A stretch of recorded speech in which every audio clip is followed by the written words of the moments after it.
Bismillahirrahmanirrahim.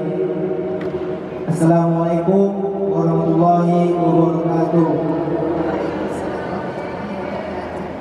Alhamdulillahirabbil alamin. Wassalatu wassalamu ala asrofil anbiya wal mursalin sayyidina wa maulana Muhammadin wa ala alihi wa sahbihi ajmain, amma ba'du.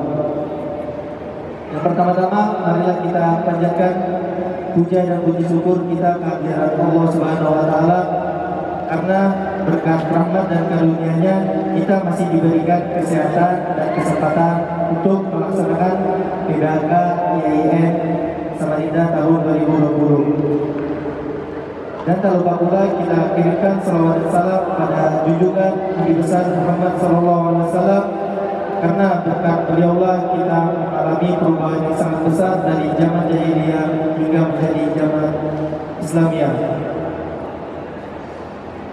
Jadi selamat pagi buat adik-adik yang berada di negara masing-masing. Semoga Allah selalu melimpahkan rahmat dan hidayah dan kasih sayangnya pada kita semua. Izinkan saya memperkenalkan diri terlebih dahulu, karena pepatah orang tua pernah mengatakan, tak kenal maka tak sayang. Perkenalkan, nama saya Gabriel Alditya Randi Sedegar, bisa dipanggil Gabriel, dari Prodi Hukum Tata Negara semester 3. Jadi di sebelah saya ini ada orang yang sangat hebat yang sekarang menjadi Ketua SMA IAIN Samarinda. Sebelum memulai acara, saya izin memperkenalkan biodatanya. Yang pertama, nama beliau Ramiati, tempat tanggal lahir Banjarmasin 5 Mei 1998, agama Islam, kebangsaan Indonesia, alamat Jalan Cipto Mangkukusumo, Gang Apotik Lama, Kelurahan Simpang 3, Kecamatan Lojanan Ilir, Samarinda. Pendidikan dari TK Aisyah Bustanul Atfal Samarinda tahun 2003 hingga 2004. Sekolah dasar di MI Al-Mujahidin Samarinda tahun 2004 hingga 2010. Selanjutnya pendidikan di MTS Darul Ihsan Samarinda 2010 hingga 2013. Terus bersekolah di Mandua Samarinda tahun 2013 hingga 2016.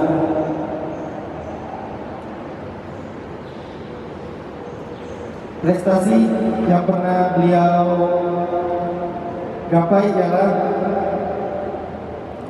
pernah juara 2 pidato bahasa Inggris tingkat Samarinda. Terus pernah juara 1 cerdas cermat agama dalam acara pekan dakwah UAT IAIN Samarinda 2018, dan juara 1 Daiyah pekan olimpiade PB IAIN Samarinda tahun 2018. Karena banyak sekali beliau ini prestasinya, jadi saya hanya menyebutkan 3 saja. Terus organisasi yang pernah beliau ikuti, dari kecil dia pernah jadi dokter kecil MI Al-Mujahidin tahun 2007 sampai 2019. Terus pernah menjabat menjadi sekretaris SEMA Fakultas PB pada tahun 2017 dan 2018. Dan pada tahun 2019 dia naik menjadi ketua SEMA Fakultas PB. Dan sekarang beliau menjadi ketua SEMA Institut IAIN tahun 2020 atau sekarang.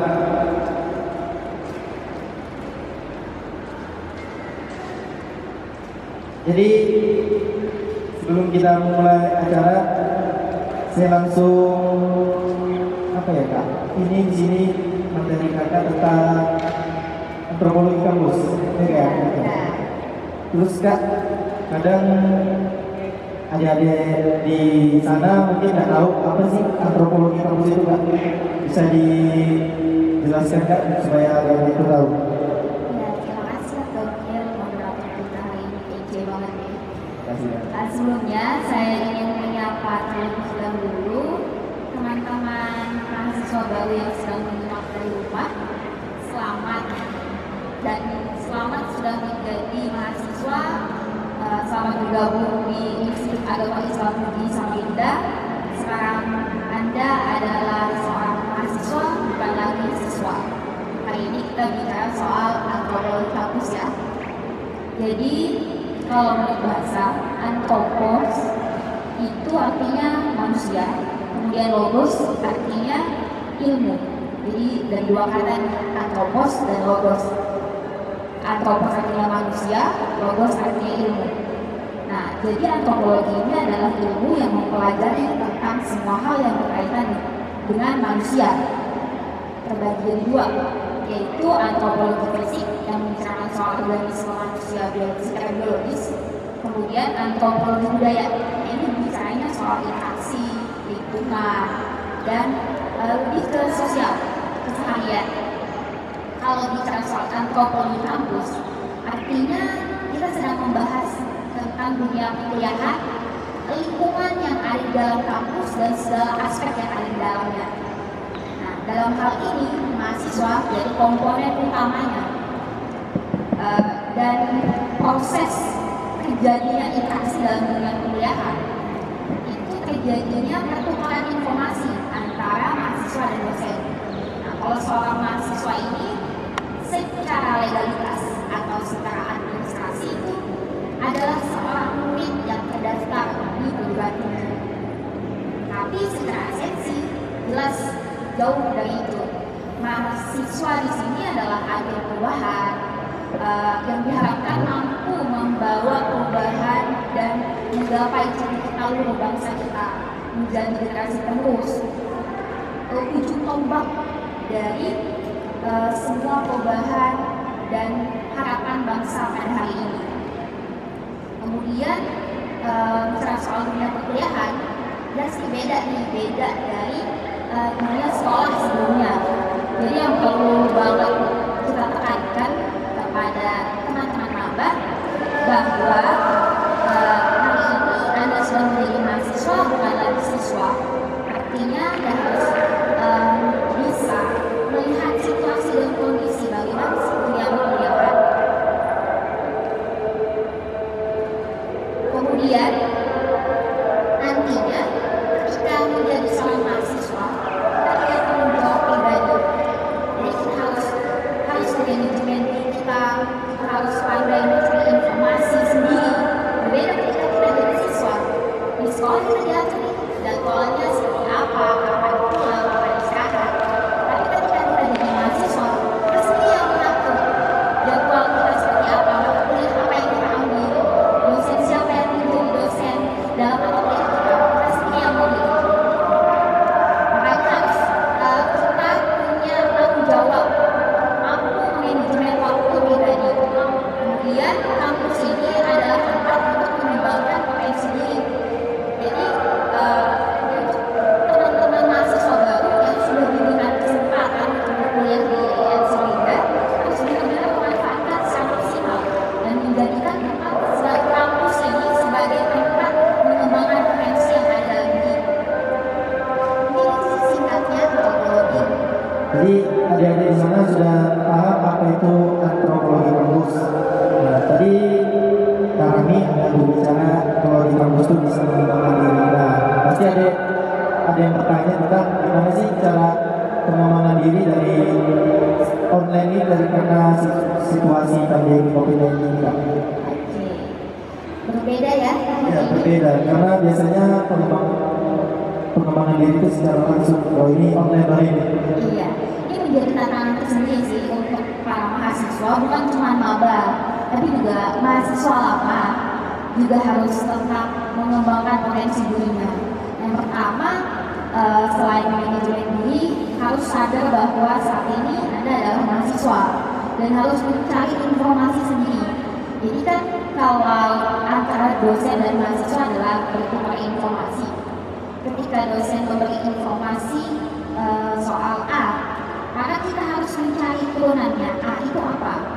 Kita harus cari sendiri dan kita harus lebih banyak membaca sendiri. Karena ini posisinya juga tidak tatap muka ya, tidak tatap muka secara langsung. Jadinya seperti itu. Dan kalau bicara soal kampus kan banyak organ di dalamnya, ada banyak aspek. Selain dunia perkuliahan, ada juga pengembangan minat bakat melalui kegiatan mahasiswa, ada juga untuk soft skill kepemimpinan melalui senat mahasiswa, lembaga legislatif atau dewan eksekutif mahasiswa atau himpunan mahasiswa jurusan. Yang jelas sih yang perlu diperhatikan sekali adalah mencari informasi sebanyak-banyaknya, open minded gitu, dan harus diri kita yang memulai. Jadi yang pertama harus dilakukan adalah sadar diri bahwa sekarang adalah mahasiswa, bukan siswa. Kemudian manajemen waktu. Yang kedua, kemudian yang ketiga harus pandai mencari informasi dan open minded, berpikir secara terbuka, jangan menutup diri, apalagi soal perkuliahan. Kak, bagaimana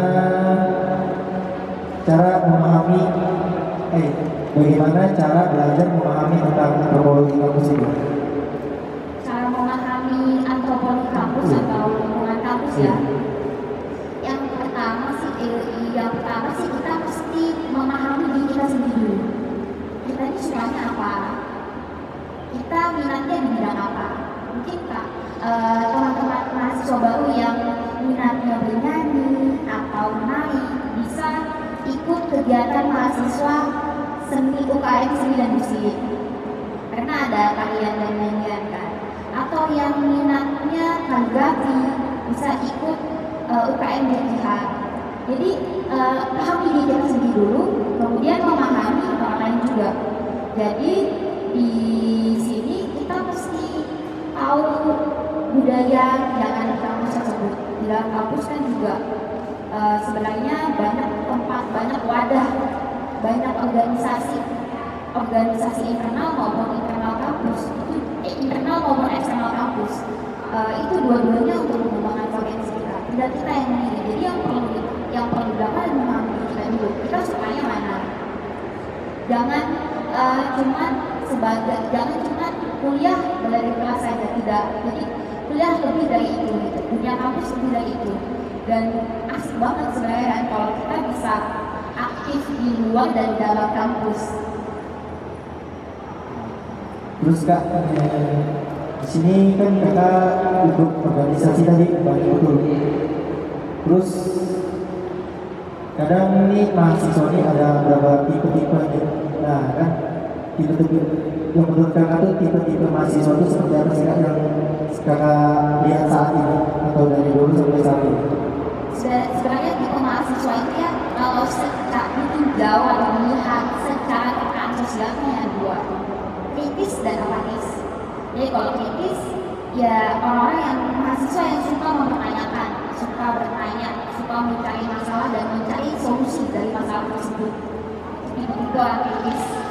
Tapi kalau apatis kebalikannya, ya udah gitu, egosentrisnya tinggi sekali. Kalau apatis, kalau dilihat dari tekanan sosialnya. Tapi ada juga nih yang bisa kita lihat dari kegiatan kesehariannya.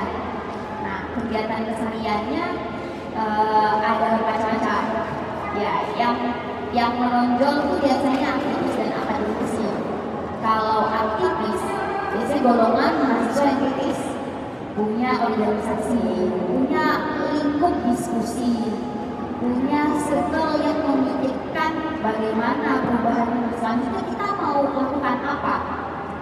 Dan anak-anak aktivis tidak hanya belajar dalam kelas, mereka memanfaatkan waktu setelah kuliah, ya ikut kegiatan lain, ikut organisasi, ikut kegiatan pengembangan minat bakat. Biasanya disebut kura-kura ya, kuliah rapat. Ya. Dan mahasiswa aktivis juga sih, kebanyakan aktivis yang saya tonton juga rata-rata mereka tidak melupakan kuliah. Jadi biasanya jalurnya organisasi yang utama, kuliah yang utama, organisasi prioritas pertama. Jadi dua-duanya berjalan secara berimbang. Nah, kalau anak-anak mahasiswa akademisi, mahasiswa yang berorientasi kepada IPK dan nilai. Jadi di kampus mereka akan memprioritaskan kuliah mereka. Ya pasti tempatnya paling sekitar perpustakaan, kelas, kantin mungkin juga kadang ada nggak kantin. Anak-anak akademisi biasanya lebih akrab dengan dosen ya, juga karena banyak bertanya dan lebih banyak membaca buku. Biasanya orang-orang yang mau belajar adalah akademisi, mempertahankan IPK itu adalah anak-anak akademisi. Dan selain itu ada juga nih tipe mahasiswa yang hedon. Jadi hobinya setelah kuliah ke mall, ya kafe gitu, buat foto Instagramable. Instagram banget itu feeds adalah yang utama gitu. Kalau feedsnya bisa menghasilkan duit dan membuat Anda menjadi selebgram ya no problem. Tapi kalau kita menghasilkan apa-apa ya jangan gitu. Kita harus hindari tipe-tipe hedon ini yang hanya bersenang-senang udah kuliah. Jadi ujungnya malah kuliah cuma ngabisin duit orang tua, jangan sampai seperti itu. Kemudian yang keempat ya, ada juga kuliah kuda. Mahasiswa kuda. Jadi kuliah dagang. Sekarang kan banyak yang mahasiswa yang sambil buka online shop, ada juga yang buka kedai kopi. Kita patut apresiasi teman-teman kita yang seperti itu, karena kan mereka juga mengais rezeki dan tidak melupakan kuliahnya. Justru mereka buka usaha untuk bisa berkuliah, ada juga sambil kerja dan lain-lain. Banyak tipe gitu. Ada juga mahasiswa yang kuliah main-main. Ya, kuliah main-main biasanya tak niat kuliah. Biasanya kalau saya tanyakan kenapa kuliahnya jadi seperti ini, dia bilang dia nggak bangun aja gitu. Kan sayang banget ya, udah punya kesempatan, karena tidak semua orang, tidak semua remaja itu dapat kesempatan untuk belajar di bangku kuliah. Jadi jangan sia-siakan kesempatan itu, jangan sampai kita menyanyiakan kesempatan itu. Kemudian selain itu juga sih kalau dari keseharian dari interaksi itu mahasiswa agamis. Jadi ya pakai koko gitu, pakai bahasa anak antum gitu, itu bagus. Kita yang jelas yang perlu ditolakkan kita menghargai perbedaan, tidak saling menyalahkan dan tidak saling menjatuhkan. Ini semua bagus. Tinggal kita mau berproses di mana dan memilihkan sebagai apa. Yang sukanya berorganisasi, yang sukanya berkegiatan, yang suka mengembangkan kepemimpinannya, silahkan ayo jadi aktivis. Yang juga suka belajar, suka membaca buku, yuk jadi akademisi. Tapi tidak menutup kemungkinan untuk menjadi dua-duanya.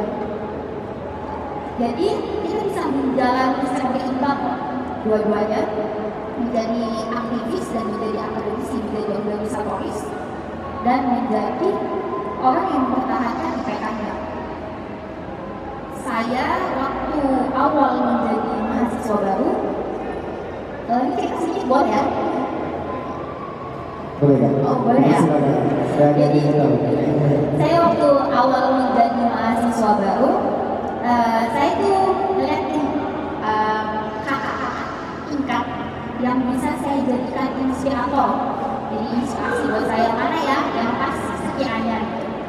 Dan selama karena saya anak fakultas ekonomi dan bisnis Islam, pasti yang saya lihat itu adalah dari kakak-kakak saya di IPB. Sudah selesai PBAK, saya lihat pas saya telusuri, saya amati orang-orang yang muncul di PBAK fakultas. Oh ini kakaknya begini. Saya amati, tiru, modifikasi APM. Jadi saya menemukan dua inspirator pada saat itu, dan sampai hari ini dua orang ini menjadi inspirasi organisasinya jalan, kemudian akademisinya juga jalan, secara prestasi juga sangat bagus. Jadi dua orang ini kalau saya boleh sebut namanya ya, yang pertama itu Kak Karina Aulia, dulu pernah menjabat jadi Ketua Dewa Fakultas Ekonomi dan Bisnis Islam. Kemudian beliau juga punya organisasi eksternal. Kemudian juga beliau menjadi Ketua GEBI, mahasiswa yang dapat beasiswa dari Bank Indonesia, atau di Komisariat IAIN Samarinda waktu itu. Dan beliau itu mendapatkan penghargaan menjadi dua terbaik, lulusan dua terbaik. Jadi kan secara akademisi oke, secara organisatoris tidak ada lawan gitu kan. Kemudian yang kedua itu karena saya juga di Fakultas Ekonomi dan Bisnis Islam, yaitu Mas Ada. Jadi beliau ini juga seorang organisatoris. Beliau dulu sempat menjadi anggota Dema FEBI, kemudian beliau membentuk kelompok studi ekonomi Islam di IAIN Samarinda dan menjadi ketua pertama. Nah, kemudian waktu beliau lulus, beliau mendapatkan penghargaan yang terbaik dan tercepat. Luar biasa kan? Kalau kita bisa, dan kita tahu sebenarnya kalau di posisi kita pilih posisi sebagai apa, sebagai mahasiswa tipe apa, itu bukan soal bisa atau nggak bisa, tapi mau atau nggak mau untuk jalanin prosesnya. Jadi orang yang memang jalan akademisnya juga jalan, akademisnya bagus, kemudian organisasinya juga bagus, ya berprosesnya pasti lebih keras, lebih berjuang. Jam belajarnya pasti berbeda dari orang lain. Mantap kan? Mantap betul. Jadi buat adik-adik kan sudah dilihat tipe-tipe mahasiswa ini ada pura-pura, kuliah rapat, kuda-kuda, kuliah dagang. Nah, menurut kami tadi saya dengar yang bagus itu adalah mahasiswa yang aktivis karena dia berperan penting di akademis dan di organisasi. Karena yang menurut saya juga menimba ilmu itu bukan hanya duduk di bangku kuliah, karena belajar juga itu dari organisasi itu luas, karena lingkungan di sekitar kita tuh organisasi itu banyak memberikan informasi yang luas daripada di kampus, karena kampus itu juga hanya itu mengajar tentang mata kuliah saja. Karena ruang campur luar itu organisasi itu sangat bagus.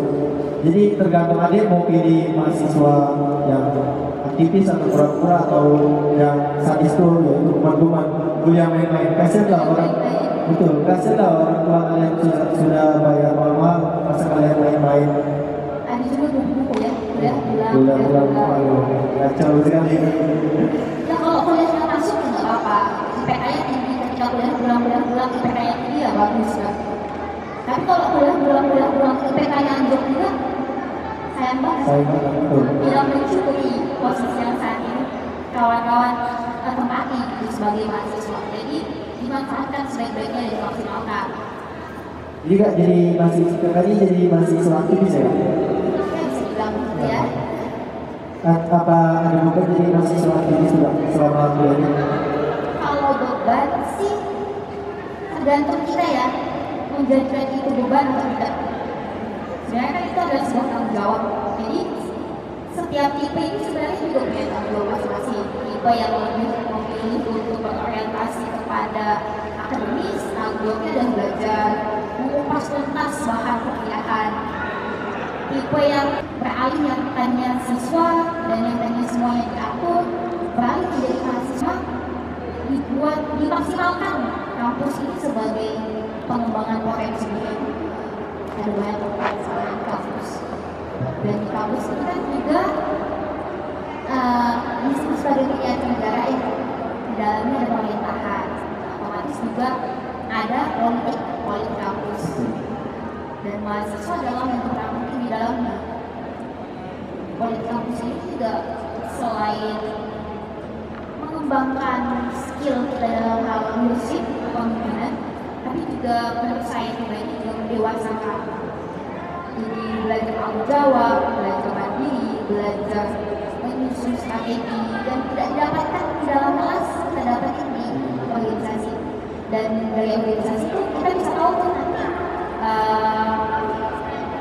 bahwa saat terjun ke masyarakat kita nggak bakal ketemu lagi. Karena saya rasakan waktu saya kuliah di Amerika, CKKN, sangat susah untuk menyatukan diri atau bisa melebur bersama dan mendekatkan diri lah kepada masyarakat.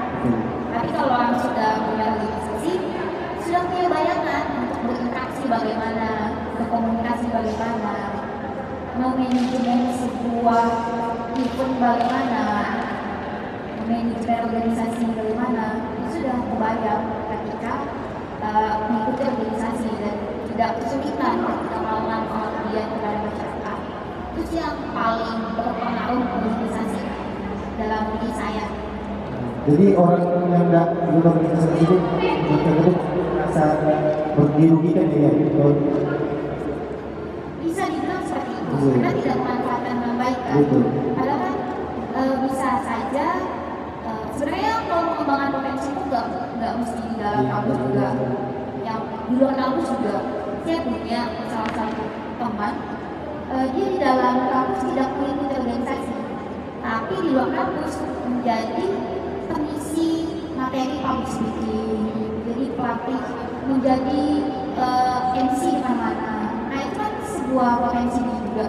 Nah, ada yang perlu dilakukan untuk memahami dunia perkuliahan. Kita harus tahu dulu minat kita di mana, kita sukanya apa, mau difokusin apa nih ketika kita kuliah.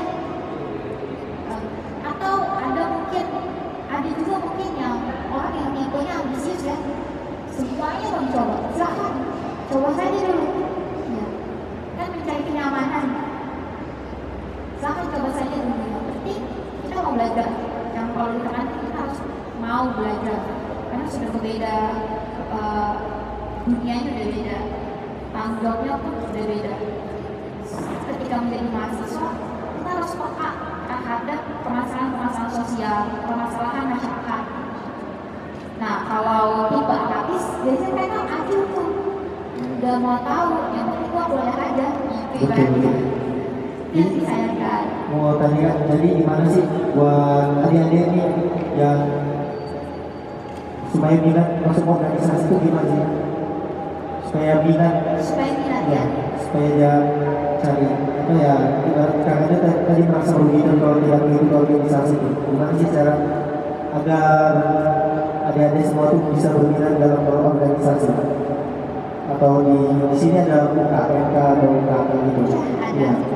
Ya, jadi kenali diri pribadi, kemudian kenali bagaimana dunia kampus itu. Nanti kan ada perkenalan ya, setiap organisasi yang ada di kampus akan mengenalkan dirinya, UKM, UKK, kegiatan mahasiswa itu adalah pengembangan minat bakat, akan memperkenalkan. Maka dipersilakan para maba dapat bisa mengikuti itu untuk mengembangkan potensinya. Tapi kalau ternyata nggak dapat yang di dalam kampus, cari yang di luar kampus. Minatnya di mana? Yang penting jangan lupa diingat bahwa seorang mahasiswa harus punya tanggung jawab untuk mengembangkan dirinya. Karena kalau bukan kita yang memulai, siapa lagi? Harus dimulai dari diri sendiri. Makanya harus sadar, bahwa sekarang sudah mahasiswa, bukan siswa. Kalau kakak di sini di ini, kalau di ini masuk organisasi apa ya? Dari semester 1 sudah pernah mengikuti organisasi apa ya? Saya organisasi itu dari semester 2 makanya 2 akhir mengikuti senat mahasiswa Fakultas Ekonomi dan Bisnis Islam. Jadi badan legislatif. Kenapa pilihnya badan legislatif? Karena sebelumnya di Madua tadi sudah disebutin ya. Kalau saya majelis sekolah dan kelas.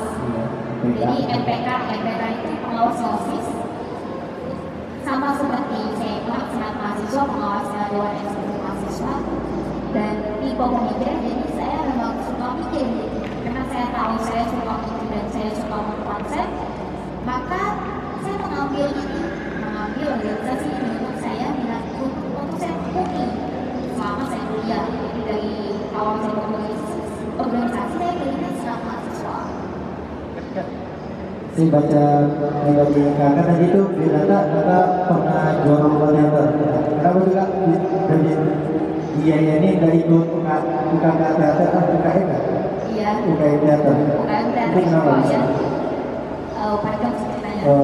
Bisa cerita sedikit kan kenapa bisa dari teater? Karena saya kalau teater sudah punya bakat sampai hingga juara loh. Di sini tidak dikembangkan lagi. Kalau tidak. Mengetahui si porsinya. Jadi ambisius boleh, tapi kita harus membatasi ambisius kita. Kalau ambisiusnya diikuti, jadinya capek sendiri. Ini khusus untuk teman-teman yang merasa pengen coba semuanya gitu. Karena pasti ada nih mahasiswa yang tipenya, oh aku mau coba semuanya nih, mau ikut ini, mau ikut itu. Tapi kita mesti lihat lagi kemampuan diri kita. Jadi saya ngeliat sendiri kemampuan saya. Sepertinya kalau saya ikut bisa malah menggolimi diri sendiri gitu. Jadi lebih baik tidak, lebih baik tidak. Karena yang penting kan berjalan bisa berimbang antara akademisi, mempertahankan IPK dan mengikuti organisasi. Kedua-duanya sebenarnya baik ya, untuk memaksimalkan perannya yang seperti apa. Jangan yang benar-benar saya tekankan bahwa di sini untuk kepada para mahasiswa baru, jangan sampai menjadi mahasiswa yang tipe kuman, kuliah main. Ya kuliahnya pun main-main, sayang kan? Sayang banget. Jadi kuliahnya memang harus benar-benar ditekuni. Walaupun misal mata kuliah kita nggak suka, atau karena kita nggak suka dosennya, ya nggak apa-apa, dengerin aja, ikutin saja, pelajari saja. Karena kita sudah punya tanggung jawab untuk itu. Ya bisa tadi bebannya, ya itu menjadi tanggung jawab. Tergantung sih apakah sebuah tanggung jawab itu dianggap atau tidak. Kalau dianggap tantangan, berarti kita harus menyelesaikan. Kalau dianggap beban, nanti jadinya keluarnya puluhan. Kalau ditanya kuliah capek nggak? Capek. Sama kayak sekolah juga capek. Kuliah capek nggak? Capek. Cuman kita mau jadi orang pintar nih. Kita mau jadi orang yang intelektual, kita mau jadi orang yang pendidikan, kita mau jadi seseorang yang bisa dibanggakan oleh keluarga dan lingkungan sekitar. Kita mau mengabdi kepada bangsa dan negara kita. Ada perubahan yang harus kita berikan kepada negara kita. Jadinya harus dilawan rasa capek dan semua malas dan kawan-kawannya itu. Jadi kalau nggak suka mata kuliah tuh, kalau saya sih ibarat tuh sayang dulu dosennya. Sayang dulu dosennya baru pasti suka dengan mata kuliahnya tuh. Walaupun kita benci dengan mata kuliahnya, kadang itu entah hitung-hitungan atau hafalan, ya sayangilah dosennya dulu buat ajar. Karena kalau nggak sayang dosennya nggak masuk tuh nanti malah makin benci dosennya. Ya, malah dia kita makin rendah. Ya kalau orang sudah bisa memahami dunia, dia pasti tahu bagaimana mengantisipasi. Misalnya kan kalau saya sih mengantisipasinya ketika saya tidak suka kuliah itu, saya tanam diri saya untuk memudah kuliah itu dan saya udah nilai A di kuliah itu. Kalau saya nggak suka, ya jadi lebih ke challenge diri pribadi. Jadi makanya teman-teman mahasiswa baru harus memahami dirinya apa. Mungkin setelah materi ini bisa berbunyi ya. Berbunyi sukanya apa. Karena di dunia perkuliahan itu sangat jauh berbeda dengan dunia sekolah. Kita harus mandiri. Kemudian mengikuti, kalau bisa mengikuti organisasi dan minat-minat dari organisasi, silakan ikuti organisasi yang kita sukai. Ada internal maupun eksternal. Keduanya bagus untuk mengembangkan minat kita. Perbedaannya sih kalau organisasi internal itu dia secara struktural dan administrasi langsung berhubungan dengan kampus, yaitu himpunan mahasiswa jurusan, dewan eksekutif mahasiswa, terus senat mahasiswa, kemudian unit kegiatan mahasiswa, pengembangan bakat, unit kegiatan khusus DKUPA dan KSR. Kemudian ada lembaga press mahasiswa, yang sukanya jadi jurnalis, yang sukanya jadi wartawan, bisa masuk LPM Cikawala, lembaga press mahasiswa. Kemudian ada juga nih organisasi yang eksternal. Jadi eksternal ini dia tidak berhubungan langsung dengan kampus, tetapi juga mempunyai aturan usaha mandiri. kemudian biasanya membahas isu nasional atau permasalahan yang sekarang lagi ramai dibicarakan di kalangan masyarakat. Biasanya memperjuangkan aspirasi rakyat, dan banyak sekali ya isu-isu yang perlu diadvokasi antara rakyat dan pemerintah. Kan harus ada kewenangan untuk menyampaikan maunya rakyat seperti ini. Jadi peran mahasiswa di negeri kita ini sangat besar, bisa membawa sebuah perubahan. Bisa berubah sampai presiden kedua ini bisa dilakukan oleh mahasiswa. Itu kan ada tahun 98. Ya. Mengukuhkan presiden otoriter waktu itu. Berperan kita jadi mahasiswa harus berperan penting dalam lingkungan kampus, dan di luar tuh harus bisa berpenting. Terus penting juga. Jadi kadang ada ya contohnya kan ketika tuh pernah dia salah satu jurusan tuh gimana tanggapan Kak? Jadi dia mau ulang lagi misalnya, tanggapan Kak tuh. Kemudian orang tuh ini sudah nyerah, ini perasaan saya sih kalau jurusan nih pengen ulang aja deh tahun depan ganti jurusan ini atau prodi ini.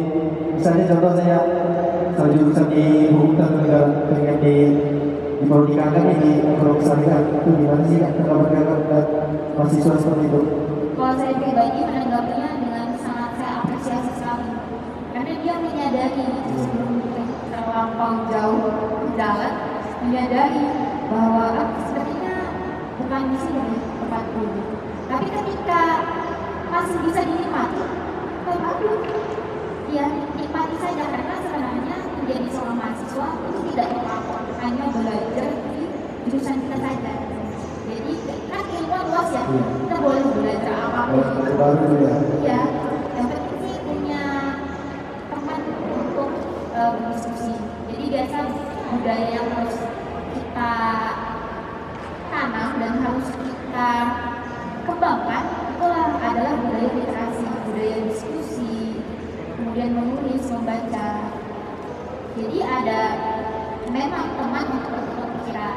Di situ juga anak-anak yang berorientasi dengan IPK, mereka juga butuh teman bertukar pikiran, bertukar pendapat ketika membedah sebuah mata kuliah. Hanya diskusi yang tidak perlu ditingkatkan, sehingga nantinya tidak hanya belajar, bisa aja dari mulai diskusi-diskusi itu bisa saja kita tidak hanya belajar mata kuliah kita, tapi juga belajar mata kuliah. Misalnya saya Feby, saya bisa saja belajar mata kuliah Fuad, karena saya misalnya berteman dengan anak Fuad membagikan tentang perbandingan agama, akhirnya terbukalah ruang diskusi. Jadi memperluas teman juga perlu memperbanyak teman dari mana saja, semuanya ditemani. Jadi buat adik-adik di sana mungkin sudah paham tentang apa itu antropologi kampus dan jenis-jenis mahasiswa yang ada di kampus itu seperti apa. Jadi tergantung adik mau pilih yang mana, kita mau menjadi mahasiswa aktivis atau yang parah yang kuman-kuman, kuliah main-main, atau yang membantu orang tua tuh ada kuliah dagang itu sangat membantu ekonomi untuk orang tuanya. Jadi Kak, terima kasih untuk mengisi antropologi kampus untuk acara beda. Mudah Kakak sehat terus dan skripsinya cepat. Jadi buat adik-adik, terima kasih.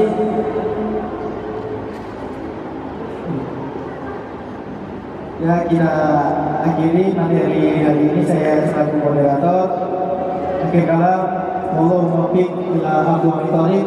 Wassalamualaikum warahmatullahi wabarakatuh.